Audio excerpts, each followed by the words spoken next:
There's a lot, in the first section of Bereshit, there's a lot going on. There's a lot of stories, a lot of familiar stories. This Parsha is no exception. We read about Abraham, Lot, Sarah, Hagar, Ishmael, and Isaac. Lots of main characters. We learn about the way God protected each of these characters mentioned and their personal main subplots. We get to see this story through each of their eyes. And we come to know each of these characters throughout our Jewish education in school. They're very familiar to us. But it starts out with Abraham's circumcision and the three angels that come to Abraham as he was sitting in the entrance of the tent. The lesson of hospitality to strangers is one that today we know, and the world is a bit different than it was in Abraham's time. So we recognize hospitality today as inviting people into our lives.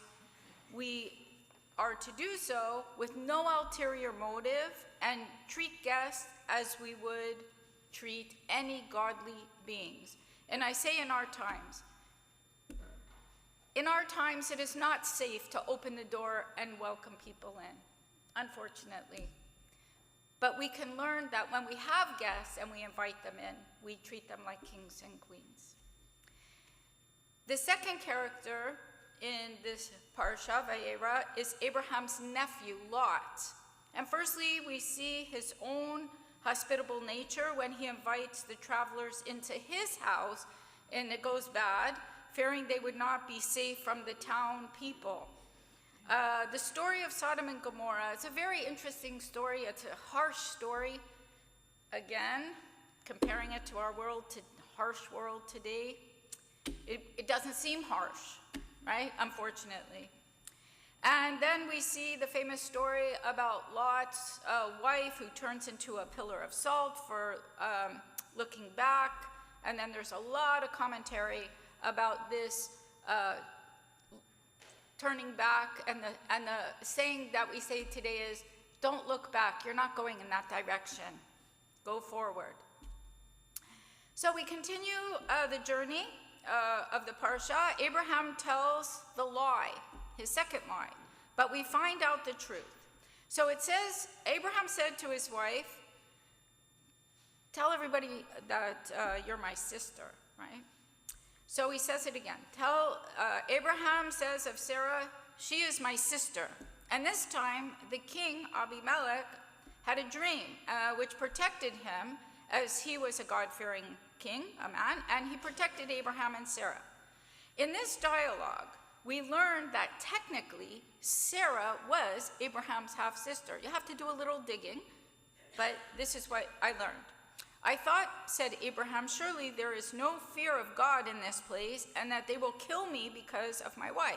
And besides, she is in truth my sister, my father's daughter through not my mother's, and she became my wife. So when God made me wander from my father's house, I said to her, let this be kindness that you shall do to me. Wherever place we come, say you are my sister, and I am your brother. Okay? So Sarah saw the son whom Hagar the Egyptian had borne to Abraham playing, and she tells Abraham, cast the slave woman and her son out. Again, heart-wrenching, emotional. How mean of her. How mean of her. Think about what's happening today. A very controversial tale and heartfelt test of Abraham's emotions and duties as a father. It's his son, Ishmael. This division or branching away from Hagar and Ishmael from Abraham is the documented beginning of another world religion. Only if they could see we were brothers, right? Truly. And then in chapter 22 in Vayera, it's all about the Akedah. There's a lot going on in this Parsha, like totally many storylines that are strong within themselves. The binding of Isaac. The whole Parsha is a test of faith. The whole Parsha is a test of faith by God to Abraham and his family. Each story is guided by angels or God himself. There is real dialogue between the characters. There is real dialogue between angels, God, and Abraham.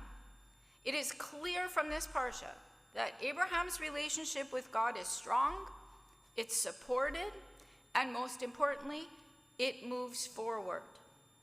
Our religion is based on moving forward. Lot's wife, etc.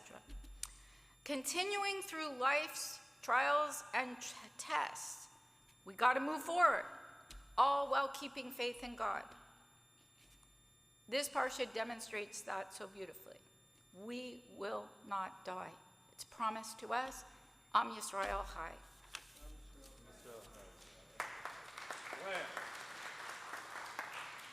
Page 99, we have with our opening